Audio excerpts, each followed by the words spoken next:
sudah diracuni dengan media sosial, dia mungkin menganggap biker subuhan ini aneh. Karena Imam Nabi sudah mengatakan, Ja'al Islamu gharibun. Dulu Islam datang gharib, aneh. Wa sayaudu ghariban. Nanti di akhir zaman Islam itu juga dianggap aneh. Fatuba lil ghuraba. Maka beruntunglah orang-orang yang dianggap aneh. Kenapa dia aneh? Mungkin karena dia bersorban, mungkin karena dia subuhan, dianggap aneh, tidak gaul. Karena memang orang sudah mengatakan aneh itu. Ngapain dia bangun sampai capek dari jam 3 pagi? Mestinya anak muda harus di diskotik. Memang Islam aneh. Maka jangan pernah merasa rugi kalau ada kita mengamalkan sunnah-sunnah Nabi dianggap aneh. Karena memang Nabi sudah mengatakan fatuba lil ghuraba, beruntung orang-orang yang aneh dianggap aneh karena mengamalkan hadis dan sunnah serta Al-Qur'anul Karim dari Allah Subhanahu wa taala. Bapak Ibu yang dimuliakan oleh Allah Subhanahu wa taala, ini salam pembuka biar semangat terus. Biker Subuhan Batam saya sampaikan. Adapun kajian kali ini saya ingin menyampaikan untuk ibu-ibu yang hadir semuanya dan semua yang hadir di sini, yaitu adalah bersyukur dengan perspektif yang berbeda. Kalau kita melihat bersyukur itu mungkin kita dengan bilisan berzikir, astagfirullahaladzim, Allahumma sholli ala Muhammad, subhanallah wa bihamdihi subhanallahil azim.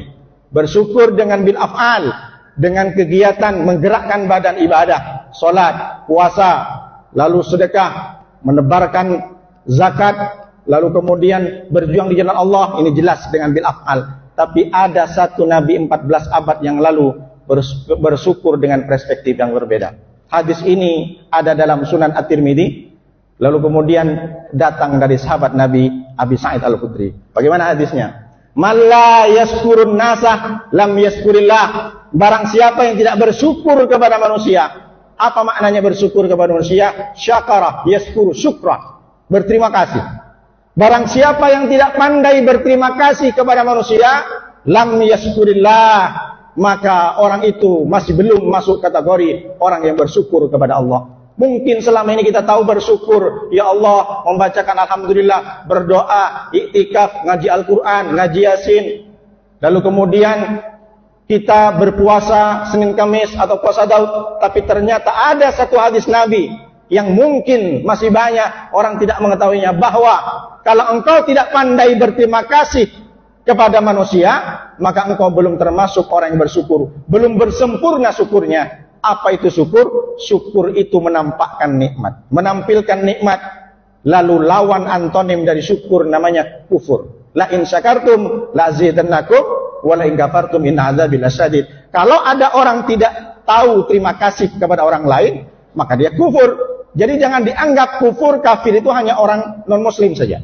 Ternyata kufur itu bahasa Inggris juga cover. Don't judge the book by its cover. Jadi cover, menutup. Jadi kalau orang tidak bersyukur berarti menutup nikmat yang sudah diberikan oleh Allah. Salah satu bersyukur adalah pandai berterima kasih kepada manusia. Ini hebat hadisnya. Kenapa Allah menghubungkan, kenapa Rasulullah SAW menghubungkan antara Allah yang maha tinggi dengan manusia yang maha rendah?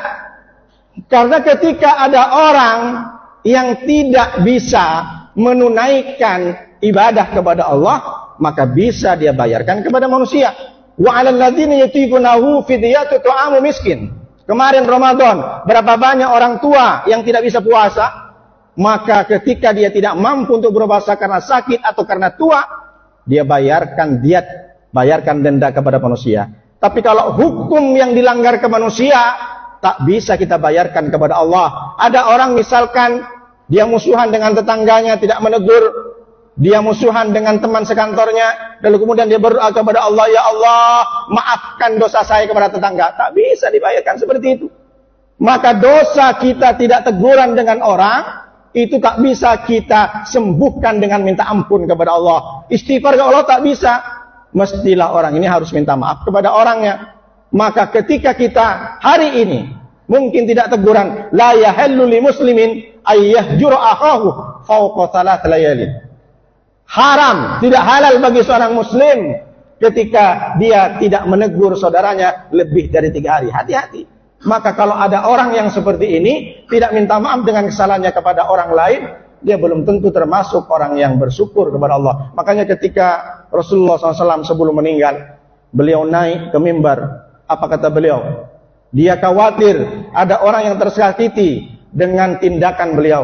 Man kuntu jalatullahu dhahran hadza dhahri falistagid minhu. Barang siapa dulu mungkin aku pernah mencambuk ujung cambukku mengenai badannya, lalu kemudian orang ini sakit hati, dia belum aku minta maaf kepada dia, maka hadza dhahri falistagid minhu. Ini punggung Muhammad, silahkan kau tuntut balas.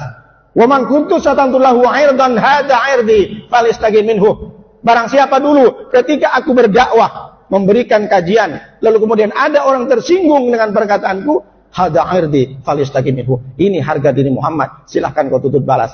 Nabi SAW yang sudah dijamin masuk surga, orang pilihan, Sayyidul Anbiya wal Mursalin, masih mau minta maaf kepada sahabat, kita yang belum jelas surganya, kita yang masih menegangkan amalnya, masa kita masih musuhan dengan tetangga? Maka Rasulullah SAW mengatakan, barang siapa yang tidak pandai berterima kasih, maka dia tidak termasuk orang yang bersyukur kepada Allah SWT.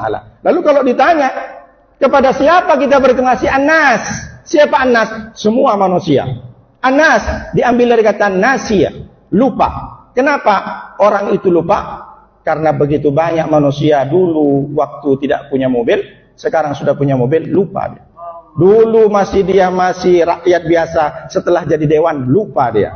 Jangankan sama temannya, sama orang yang sudah dikasih sarung pun lupa dia, sudah jadi. La ilaha illallah Muhammadur Rasulullah. Begitulah sifat manusia. Lalu kepada siapa kita berterima kasih?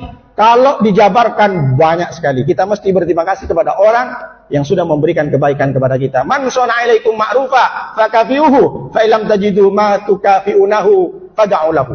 Barang siapa yang sudah melakukan kebaikan, memberikan kebaikan kepada kalian, fakafiuhu, maka balaslah orang itu.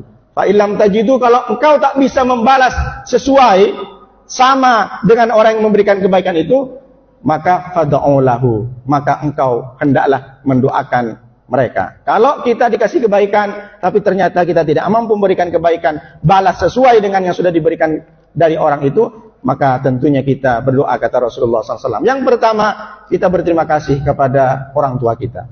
Kenapa kita mesti berterima kasih?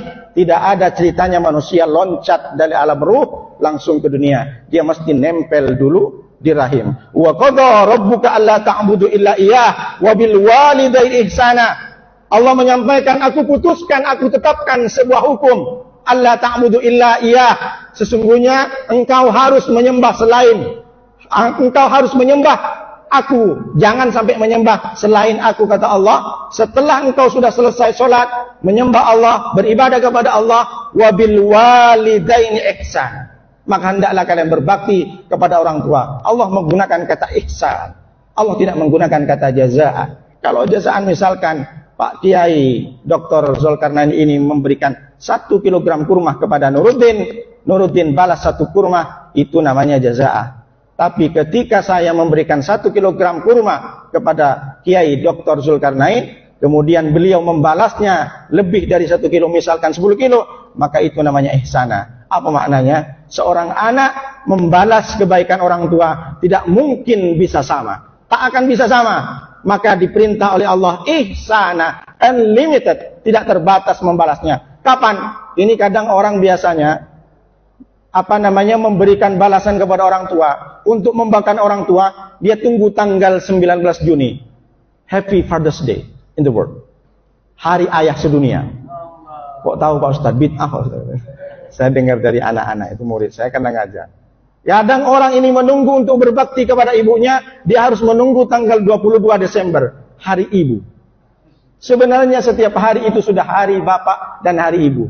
Jangan sampai sebagai orang tua anak muda ini menyepelekan untuk berbakti kepada orang tua. Bahkan orang tua meninggal pun kita mesti harus berbakti. Jadi kita berbakti kepada orang tua bukan jazaa, tapi ihsana. Sampai kita mati sendiri baru selesai. Lalu bagaimana caranya Pak Ustadz berbakti kepada orang tua sudah meninggal? Ummi matat, kata Sa'ad, ibuku sudah meninggal ya Rasulullah. Jadi bagaimana caranya? Apa tasaddaq boleh enggak saya bersedekah? Silakan. Lalu apa sedekah amal? Secure, Mak.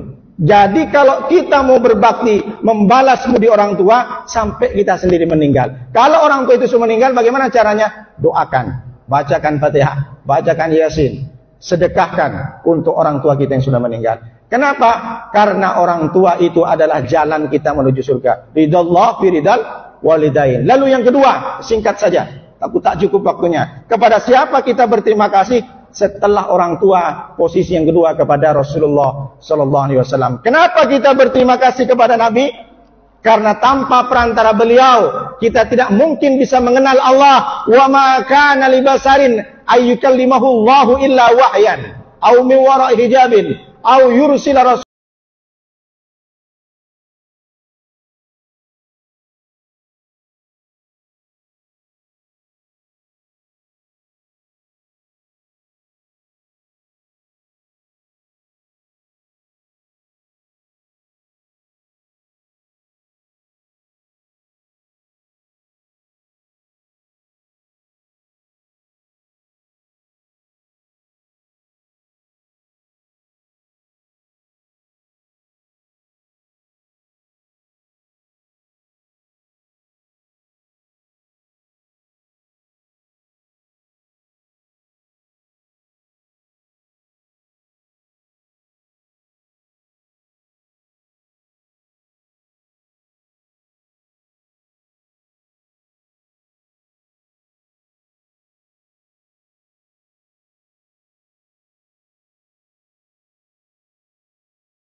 Kita berterima kasih kepada Rasulullah karena dengan adanya beliau kita selamat dunia, selamat akidah kita bisa bertemu dengan Allah nanti di surga. Amin ya rabbal alamin. Dengan cara apa kita berterima kasih? Salah satunya kita mesti harus berpegang teguh dengan wasiat Nabi. Taraktu fikum amrain. Kata Nabi SAW, aku sudah tinggalkan dua perkara kepada kalian. Lan tadillu ma tamassaktum bihima. Kalau kalian berpegang teguh kepada dua perkara ini, maka kalian itu tidak akan sesat, tidak akan kesasar, tidak akan menjadi orang yang jauh dari Allah, tidak akan menjadi hamba yang dilaknat oleh Allah. Apa itu yang dua? Kitaballahi wa sunnata rasulihi. Al-Quran dan hadis. Maka jangan pernah kita untuk tinggalkan, untuk kita bisa mengamalkan sunnah Nabi. Dan dengan cara apa kita berterima kasih kepada Rasulullah? Salah satunya kita selalu banyak berselawat. Jadi ketika kita berselawat, jangan hanya sekedar ingin dapat syafaat. Ketika kita berselawat pagi dan petang, jangan hanya kita pengen dihapus kesalahan. Jangan hanya kita ingin untuk masuk surga, tapi kita berselawat kepada Nabi Sallallahu Alaihi Wasallam karena kita ingin berterima kasih dengan jerih payah beliau menyelamatkan akidah kita. Dulu kita jahiliyah, sekarang kita sudah dapat hidayah. Takbir. Yang ketiga, berterima kasih kepada siapa kita? Berterima kasih kepada pasangan kita, istri kita. Ini kalau jomblo tidak bisa. Ini untuk yang tak jomblo. Kenapa kita berterima kasih kepada istri kita? Kenapa kita mesti berterima kasih kepada suami kita? Karena urusan kita di rumah tangga sudah diringankan. Bukankah Allah sudah menyampaikan dalam surat Ar-Rum, wa min ayatihi an khalaqalakum min azwajikum an khalaqalakum min anfusikum azwaja litaskunu ilaiha. Salah satu tanda dari kebesaran Allah, kata Allah ini, adalah Allah menjadikan dari diri kalian, dari jenis kalian, bukan dari jin, dari manusia, berpasang-pasangan. Jadi Bapak Ibu, bapak suami yang punya istrinya, hari ini sambil tengok-tengoklah istri di rumahnya. Ternyata selama ini orang yang mendam itu adalah ayat-ayat Allah. Rupanya ada ayat yang tidak berbentuk dengan tulisan, bukan ayat-ayat cinta. Rupanya ada ayat-ayat yang tidak berbentuk dengan Fatihah. Ternyata pasangan kita, wa min ayatihi, Allah yang mengatakan, Salah satu tanda dari kebesaranku, kata Allah, adalah pasanganmu. Jadi kalau orang, suami memahami istri adalah tanda-tanda kebesaran Allah, istri memahami suaminya adalah tanda-tanda kebesaran Allah, maka tidak ada suami yang KDRT, betul? Tidak ada suami yang menginjak-injak istrinya. Karena mereka sudah yakin bahwa pasanganku tidak hanya sekedar orang yang melayaniku di rumah, tapi ini adalah tanda-tanda kebesaran Allah. Mungkin kita bisa lihat kemarin tanggal berapa itu, katanya sama rata planet Mars, Venus, dan bulan bumi rata. Itu adalah tanda kebesaran Allah. Tapi ternyata di rumah kita, khusus yang punya istri dan suami. Nah, yang jomblo nanti kita rekomendasikan. Jadi bagi suami dan istri, dia mesti harus paham, kalau istri memahami suaminya adalah tanda-tanda kebesaran Allah, tidak ada istri yang sering merepet sama suaminya. Gara-gara cuma bikin kopi aja, abang nih kopi aja terus katanya. Capek aku dari tadi, ngurus anak, ngurus cucian banyak. Maka kalau kita, makanya bapak ibu, ibu-ibu, nanti tulis surat Ar-Rum 21, di print, ditempel di atas. Insya Allah berkah, hafalkan kalau perlu, pahami. Kalau tak hafal juga, 3 hari kemudian, dibakar aja, masukkan ke gelas. Minum TBC nanti. Bapak Ibu yang dimuliakan oleh Allah SWT, yang ketiga kita berterima kasih, dan itu sudah disebutkan. Jadi kalau ada anak muda, untuk apa dia mesti harus dipasang-pasangkan oleh Allah? Litaskunu ilaiha, supaya tenang, litaskunu sakinah. Makanya kalau anak lajang yang masih jomblo pengen tenang, cepat nikah. Kalau memang sudah ada jodohnya, sudah sahkan aja, halalkan saja, jangan bikin haram terus. Bukan di sini, kalau tidak, kalau dia pemuda baik kesubuhan. Kenapa? Biar tenang. Berapa banyak orang-orang anak muda, remaja-remaja, dia pengen tenang, dia masuk ke diskotik, keluar diskotik, lemes lagi. Dia pengen cari ketenangan. Ketenangan itu menikah. Jadi kalau yang jomblo-jomblo, pengen tenang hidupnya, cepat menikah. Yang sudah punya istri, kalau belum tenang juga, menikah lagi. Saya tidak menyuruh. Takbir. Lalu yang kedua, waja'ala bainakum mawaddatan wa rahmah. Dengan pasanganmu itu kalian bisa mendapatkan apa itu artinya? What is the real love?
Berarti yang ada dia hanya kasih sayang. Kenapa? Karena dia sudah nampak kekurangan-kekurangannya. Kalau pasangan itu sudah memiliki rahmah, maka tidak ada pasangan yang mengumbar-ngumbar kekurangan dari pasangannya. Dia menutupi.